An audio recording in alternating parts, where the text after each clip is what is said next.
میں نے اپنی رحمت سے مانج کر اس میں ایمان بھر دیا ہے۔ مانجنا سمجھتے ہو نا؟ رگڑ رگڑ کے امتحانا، رگڑ رگڑ کے مانجا، قلوبہم للتقوی، اور ساتھ ذکر کیا وہ تقوی کے حبب الیکم الایمان وزینہ فی قلوبکم، ایمان کو محبوب بنا دیا اور سینوں میں ایمان کو سجا دیا۔ یہ نہیں فرمایا کہ سینوں کو سجا دیا، ایمان کو سجا دیا۔ ایمان سونا لگ گئی انہاں دے دلاں وچ آ کے، ایمان کو بھی حسن مل گیا، زینت مل گئی اصحاب رسول کے سینوں میں ٹھہر کر۔ زینہ، ایمان کو خوبصورت کر دیا تمہارے دلوں میں، اور صرف ایمان نہیں، الایمان کیا ہے؟ ایمان سے بتاؤ، جب ایک طرف قرآن یہ کہہ رہا ہے، دوسری طرف بے ایمانوں کی روایتیں، جھوٹے راویوں کی، فلانے صحابی میں یہ غلطی، فلانے میں یہ غلطی، فلانے میں یہ غلطی، میں نے کہا صحابہ میں غلطی نہیں، صحابہ پہ اعتراض کرنے والے کی ماں میں غلطی ہے، اس سے غلطی ہو چکی ہے۔ اگر یہ حلالی ہوتا تو کبھی اصحاب محمد پہ اعتراض نہیں کرتا۔ اچھا یہ بھی بڑی عجیب بات ہے، اگر یہودیوں سے آپ پوچھیں نا، یہود سے، کہ تمہارے مذہب میں سب سے بہتر لوگ کون ہیں، تو وہ آپ کو جواب دیں گے حضرت موسیٰ کے صحابہ۔ عیسائیوں سے پوچھ لے کہ تمہارے مذہب میں سب سے بہتر لوگ کون ہیں، تو عیسائی جواب دیتے ہیں حضرت عیسیٰ کے حواری، حضرت عیسیٰ کے صحابہ، وہ سب سے بہتر ہیں۔ اور رافضیوں سے پوچھو، یہ کہتے ہیں سب سے برے تھے نبی کے صحابہ۔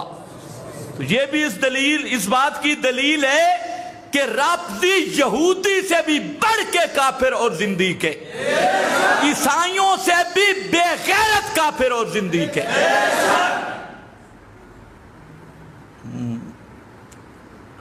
اصل یہ مسئلہ ہے، لیکن بڑے بڑے مولویوں کو سمجھ نہیں آتا۔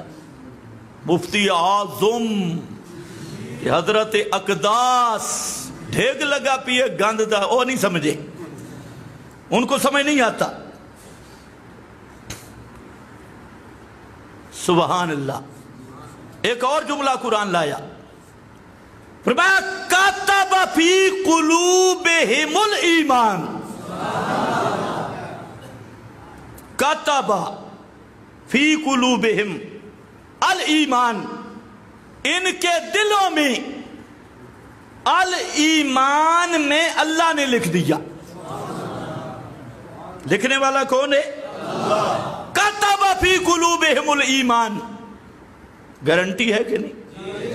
گارنٹی والا ایمان ہے نبی کے صحابہ کا، اس کے علاوہ کوئی دعویٰ نہیں کر سکتا کہ میرے ایمان کی بقا کی گارنٹی ہے، ہر خطرے میں ہے۔ لیکن پیغمبر کے صحابہ کا ایمان دائمی ایمان ہے، سدا بہار ایمان ہے، اور گارنٹی شدہ ایمان ہے۔ کیوں کہ اتھے ہاتھ لگن محمد مصطفیٰ لے، یہ شاگرد اور محنت ہے محمد مصطفیٰ کی، اسی لیے فرمایا یعلمہم الکتاب۔ تو وہاں آپ تو نہیں بیٹھے تھے، یعلمہم الکتاب، ان کو میرا پیغمبر قرآن سکھاتا ہے۔ کیا سکھاتا ہے؟ وہاں کون بیٹھے تھے؟ یعلمہم الکتاب والحکمہ، ان کو میرا پیغمبر سنت کی تعلیم دیتا ہے۔ وَيُزَكِّيهِمْ، ان کو میرا پیغمبر پاک کرتا ہے۔ یہ کہتے ہیں پاک ہوئے ہی کوئی نہیں، 5 تن پہلے پاک انتے اور کوئی پاک بنے ہی کوئی نہیں۔ مذہب بھی دیکھو، 5 تن تو پہلے پاک تھے، میں نے کہا 5 تن پہلے پاک تھے، یزکیہم کا کیا معنی؟ پیغمبر نے پھر کس کو پاک کیا؟ عجیب مسئلہ ہے۔ آپ جتنے بیٹھے ہیں 15ویں صدی کے مسلمان ہیں، اور ایمان اور غیرت سے بتانا، ایک آدمی کھڑا ہوتا ہے اور وہ تمہیں کہتا ہے کہ تیرے داماد لعنتی ہیں، غصہ آئے گا یا نہیں؟ جی، غیرت والا آدمی ہو غصہ آئے گا؟ کیونکہ آپ بیٹی کا رشتہ دیکھ بھال کے کرتے ہیں یا ویسے کوئی؟ اکثر مسلمانوں کی بات ہے، کچھ بے ایمانوں کی بات نہیں کر رہا، اکثر مسلمانوں کی بات ہے کہ سب سے پہلے وہ کس کو دیکھتے ہیں؟ دین کو۔ ایسی بات ہے کہ نہیں؟ اب بولتے تھوڑے تھوڑے ہو۔ سب سے پہلے کیا دیکھتے ہو؟ دین کو۔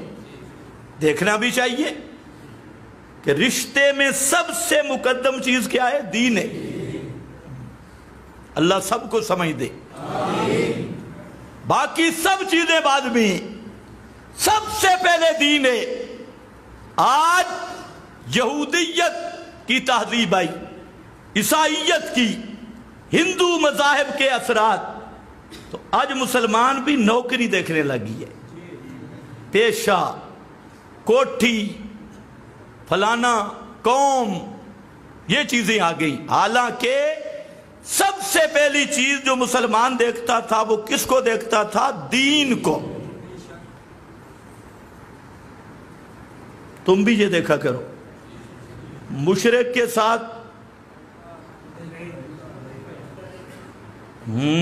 رشتہ نہ کرنا تو الگ بات ہے، مشرک کو اپنا رشتہ دیا تو ساری زندگی زنا ہوگا۔ ایسے سمجھو کہ اپنے اس رشتہ دار کو تم نے خنزیر کے حوالے کر دیا ہے۔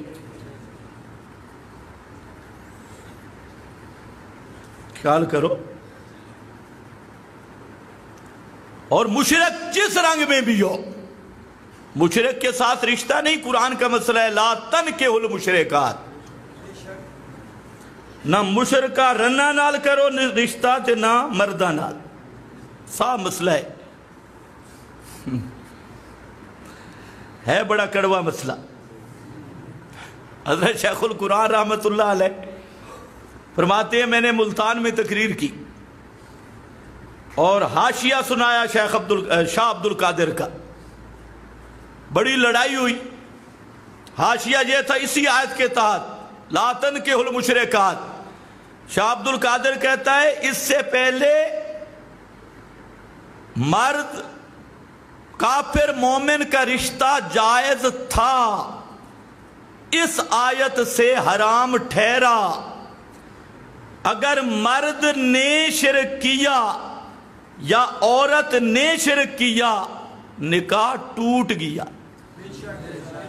نکاح ٹوٹ گیا۔ عورت گولڑے شریف چلی گئی، اتھے جا کے منتا منیس، بابے کا طواف کیا، اور یہ ہے کہ بابا گولڑے والا سن رہا ہے، یا زنانی بری امام بری چلی گئی، اور ادھر جا کے کالے بکرے چھترے ککڑ اس عقیدے سے کہ بری میری سنتا ہے، شرک کیا، نکاح ٹوٹ گیا۔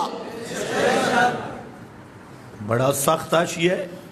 شاہ عبد القادر پہ خدا کی رحمت ہو، اسی مقام پہ زبردست حاشیہ لکھا، نکاح ٹوٹ گیا۔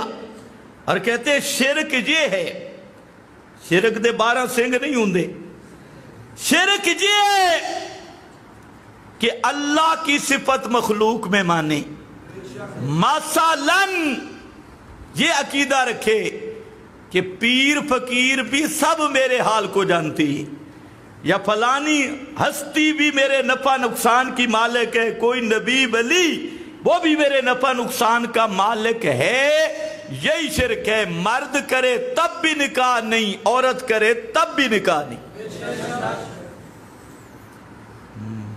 خیال کرو۔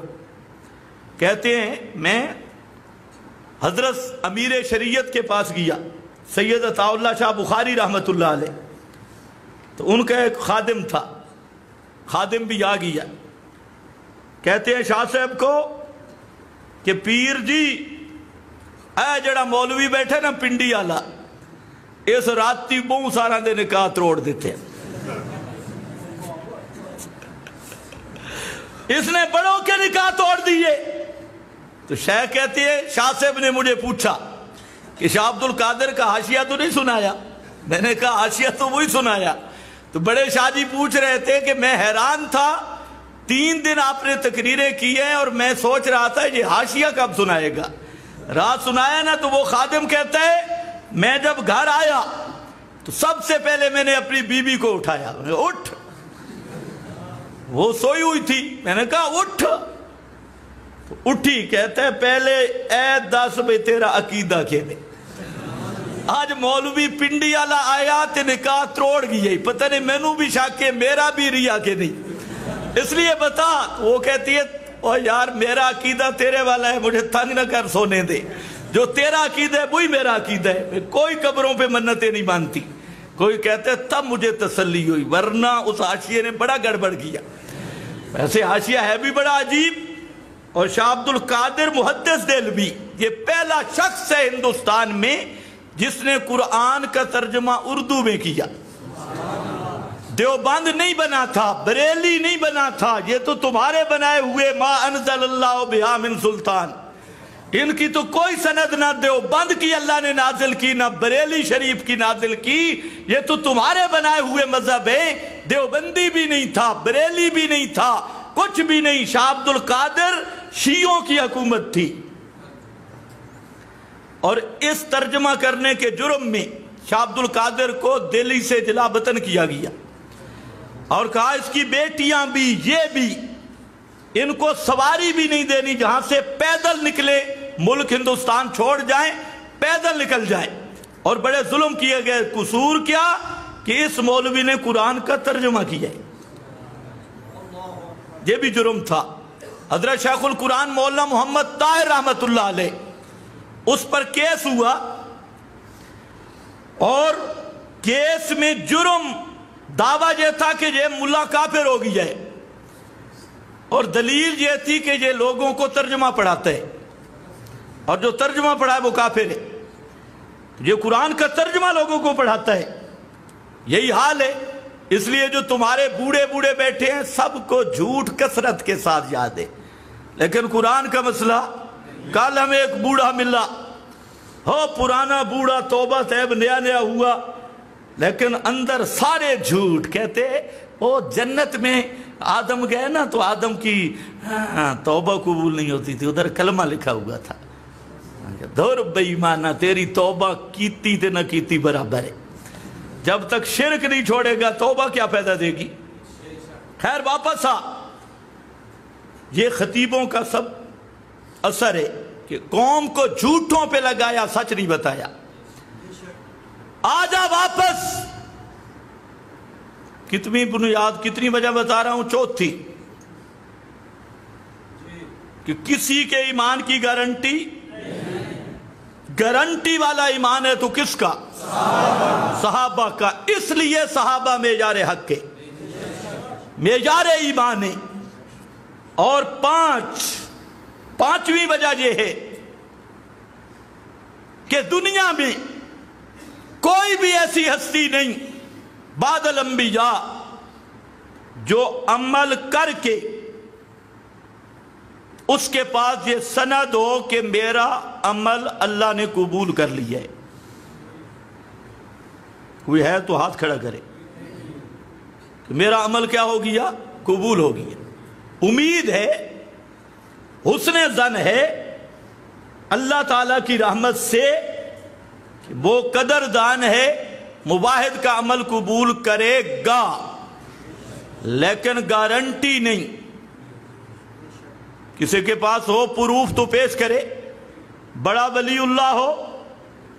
اسی لیے شیخ عبد القادر جیلانی رحمت اللہ تعالی علیہ کے بارے میں علماء نے لکھا ہے کہ گرم سنگریزوں پہ سجدہ کر کے کہتے ہیں یا اللہ اگر عبد القادر کے عمل تیرے دربار میں قبول نہیں تو پھر قیامت کے دن مجھے اندھا کر کے اٹھانا تاکہ میں لوگوں کے سامنے شرمندہ نہ ہوں. یہ کون کہہ رہے؟ شیخ عبد القادر جیلانی اور باؤ سلطان جو بڑے ولی اللہ ہیں پنجاب کے، انہیں کیا کہا؟ جی عدل کریں تا تھر تھر کمبن، اونچیاں شانہ والے ہو، جے رحم کریں تا بخشے جامن، باہو جے منہ کالے ہو۔ عدل کریں تا تھر تھر کمبن، اونچیاں شانہ والے ہو۔ کہتے یا اللہ اگر تو عدل کرے تو اونچی شانوں والے، بلند درجات والے وہ بھی تھر تھر کانپنے لگ جائیں، اور اگر رحم کریں تو میرا جیسا گناہگار بھی بخشا جائے۔ تو یہ وہ ولی اللہ ہے، ہر ایک خطرے میں ہے کہ اللہ اس پہ راضی ہے یا نہیں، اس کے عمل قبول ہیں یا نہیں۔ یہ فقط اصحاب محمد مصطفیٰ کی شان ہے کہ اللہ رب العزت نے ان کے اعمال کی مقبولیت کی خبر دنیا میں ان کو دے دی، اور ان کو اپنی رضا کی سند بھی دنیا میں دے دی۔ باقی پوری امت جنت میں داخل ہونے کے بعد حدیث میں آتا ہے اللہ تعالیٰ کی طرف سے اعلان ہوگا کہ میرے جنتی بندو تمہیں ایسی نعمت دینے لگا ہوں کہ وہ جنت میں بھی نہیں۔ اور وہ نعمت کیا ہوگی؟ جنتی خود پریشان ہوں گے، حیران ہوں گے، تعجب کریں گے وہ کون سی نعمت ہے؟ تو اللہ تعالیٰ سارے اہل جنت کو جمع کر کے فرمائیں گے کہ اے اہل جنت، میں اللہ تم پہ راضی ہو گیا ہوں، کبھی ناراض نہیں ہوں گا۔ تو یہ رضا کی سند ملے گی جنت میں داخلے کے بعد سب کو۔ لیکن اصحاب محمد وہ ہیں ابھی دارالامتحان دنیا میں ہیں کہ اللہ فرماتے ہیں صرف یہ نہیں، جو ان کے پیچھے چل پڑا وہ بھی رضی اللہ، یہ بھی رضی اللہ، جو ان کے پیچھے لگا وہ بھی رضی اللہ۔ لقد رضی اللہ عن المؤمنین، اللہ نے ماضی پر قد نہیں لقد داخل کیا، واللہ لقد، فرمایا مجھے اپنے ذات کی قسم کہ محمد کے سب صحابہ پہ میں راضی ہو گیا۔ کتنی وجہ ہو گئی؟ وجہ تو بڑی ہے آگے، بنیاد یہاں تک اگر ہو جائے آپ کو سمجھ آ جائے تو یہ 5 نکات میں نے ذکر کیے کس بات پہ کہ صحابہ معیار حق کیوں ہیں، اور بھی وجوہات ہیں، معیار ایمان کیوں ہیں، اس کے ثمرات بھی ہیں، اس کے نتائج بھی ہیں۔ تو یہ معاملہ ہم نے کسی روایت سے نہیں لیا، کسی تاریخ کی کتاب سے نہیں لیا، صحابہ کی یہ عظمتیں قرآن نے بیان کی ہے۔ قرآن مقدس کی نصوص قطعیہ کا مضمون ہے۔ اس لیے میں عرض کرتا ہوں دشمنان صحابہ سے اگر تم میں جرأت ہے، جس طرح میں نے قرآن سے صحابہ کی صفائی پیش کی، تم بھی کوئی ایک آیت تو لاؤ نا جس میں صحابہ پر اعتراض کیا گیا ہو۔ لیکن قرآن میں مل سکتی؟ پورا قرآن نبی کے صحابہ کی شان بیان کرتا ہے۔ اب صحابہ پہ اعتراض کہاں سے آیا؟ تنقید کہاں سے آئی؟ یہ جو مودودی گمراہ ہوا، رافضی گمراہ ہوئے، غیر مقلد گمراہ ہوئے، رضا خانی گمراہ ہوئے، اور یہ للڑ دیوبندی گمراہ ہوئے، ان کا اصل مٹیریل کہاں سے ہے؟ قرآن سے ان کا دامن خالی ہے۔ ان میں 3 چیزیں جہاں سے صحابہ کے خلاف مواد آتا ہے اس کو بھی سن لو۔ سب سے پہلی چیز کہ جھوٹے راویوں کی روایات، جھوٹے راویوں کی روایات۔ لیکن اللہ نے جس کو عقل دی ہے اسے سمجھ آ سکتی ہے کہ راویوں کی شان زیادہ ہے یا صحابہ کی؟ راویوں کی تو کوئی گارنٹی اللہ نے نہیں دی، صحابہ کی گارنٹی اللہ نے دی ہے۔ اب غیر محفوظ راوی جن کے اپنے نسب شسب کا کوئی سمجھ نہیں، کوئی رافضی، کوئی ناسبی، کوئی قدری، کوئی بے دین، کوئی خارجی، مختلف اہل بدعت رابی، انہوں نے روایتیں گھڑ گھڑ کے اصحاب رسول کو بدنام کرنے کی کوشش کی اور اپنی طرف سے مواد جمع کیا، فلانے صحابی نے یہ کیا، فلانے نے یہ کیا، فلانے نے یہ کیا۔ یہ ساری چیزیں آپ کو ملیں گی جھوٹے، کذاب، بے دین، بے ایمان رابیوں کی بنائی ہوئی روایات میں۔ تو اس لیے یاد رکھو، اہل سنت کا اصول یہ ہے کہ قرآن کے مد مقابل دنیا کی کوئی کتاب قابل قبول نہیں ہے۔ کتنا صاف مسئلہ ہے، لیکن بڑے بڑے مولوی بیچارے گمراہ ہیں، کیونکہ انہوں نے روایت پرستی میں حد کی، رابیوں پہ اعتماد کیا، صحابہ پہ اعتماد نہیں کیا، اور صحابہ کو بدنام کر رہے ہیں رابیوں کی وجہ سے۔ پہلی یہ چیز ہے۔ تو اس کے لیے ایک بات عرض کرتا ہوں کہ جن روایات پہ تمہیں ناز ہے، انہی روایات کے جامعین، سب کے سب محدثین دو ٹوک لفظوں میں فیصلہ کر گئے کہ الصحابۃ کلہم عدول بتعدیل اللہ برسولہ۔ صحابہ سب کے سب سچے ہیں، کیوں؟ ان کو سچا قرآن نے کہا ہے، پیغمبر کے فرمان نے کہا ہے۔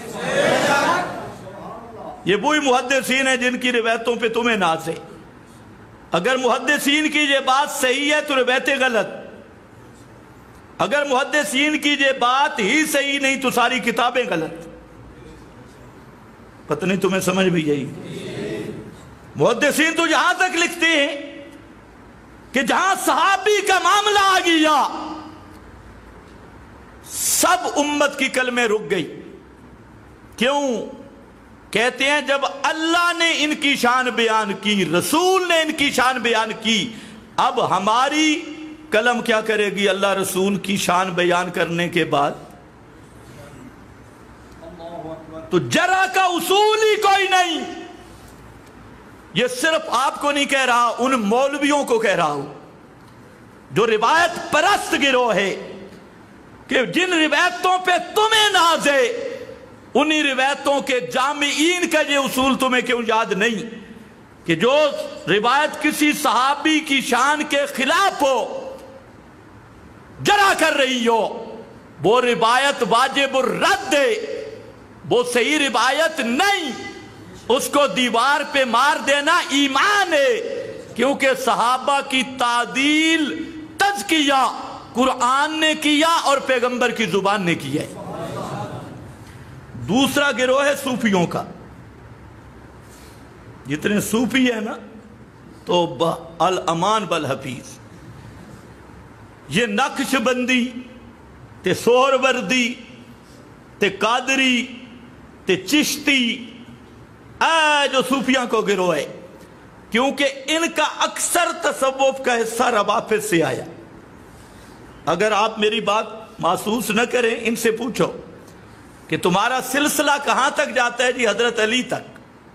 چاروں سلسلے کہاں تک جاتے ہیں؟ حضرت ایمان سے بتائیں، حضرت علی بڑے ولی اللہ تھے یا صدیق اکبر؟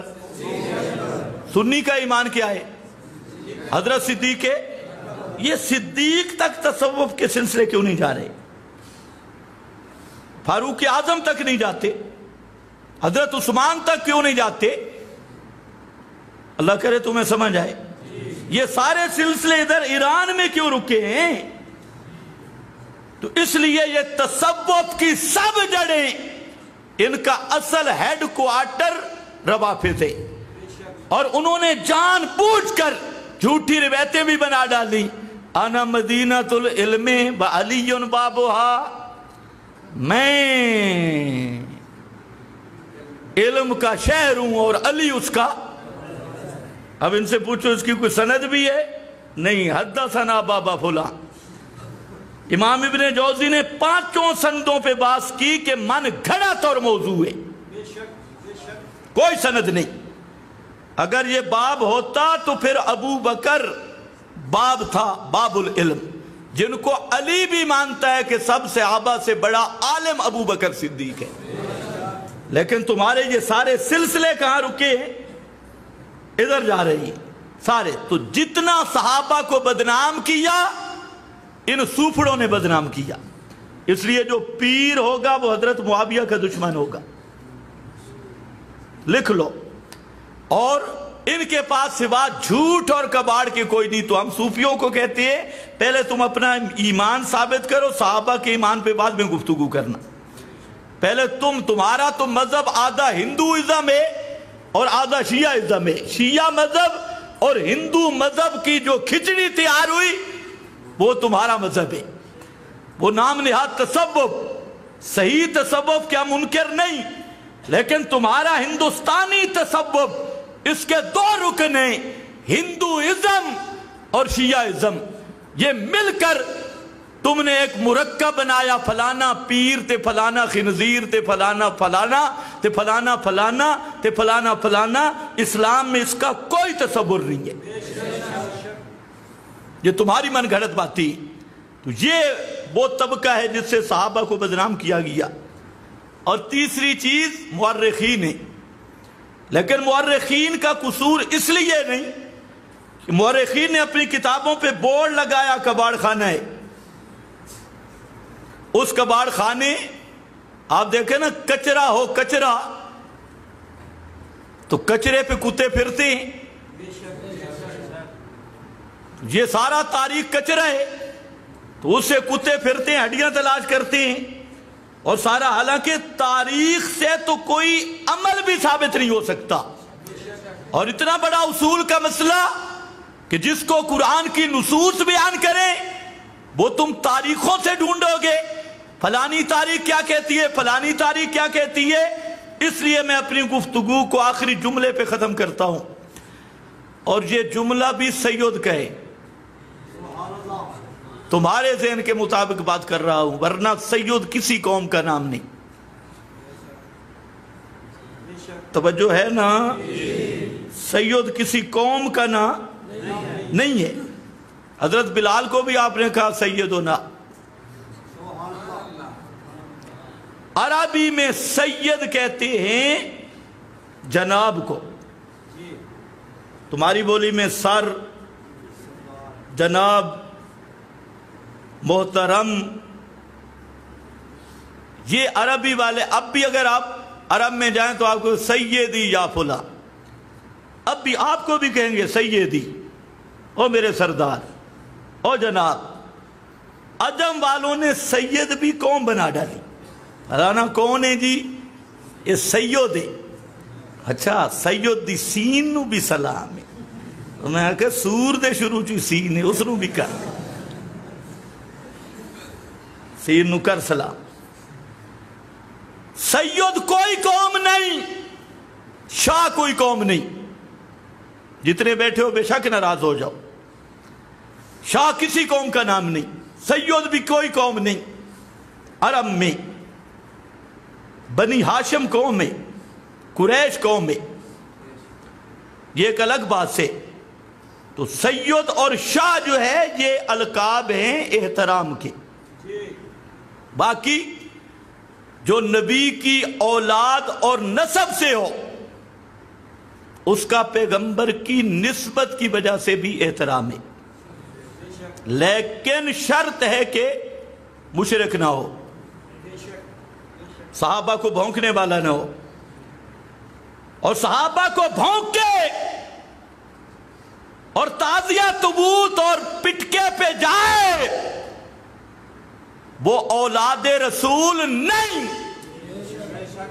لاکھ دعویٰ کرے وہ کسی چوڑے کی نسل ہے.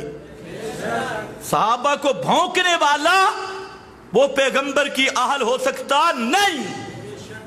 میں نہیں کہہ رہا، قرآن کہتا ہے انہو لیس من آلک انہو عمل غیر صالح. پیغمبر کے بیٹے کو قرآن نے کہا انہو لیس من آلک، عقیدہ گندہ ہے اس لیے یہ تیرے اہل سے نہیں. یار سید زیادہ ناراض نہ ہو جانا، احترامی لقب ہے. ہمارے حضرت فرماتے تھے، سید عنایت اللہ شاہ سے بخاری رحمت اللہ علیہ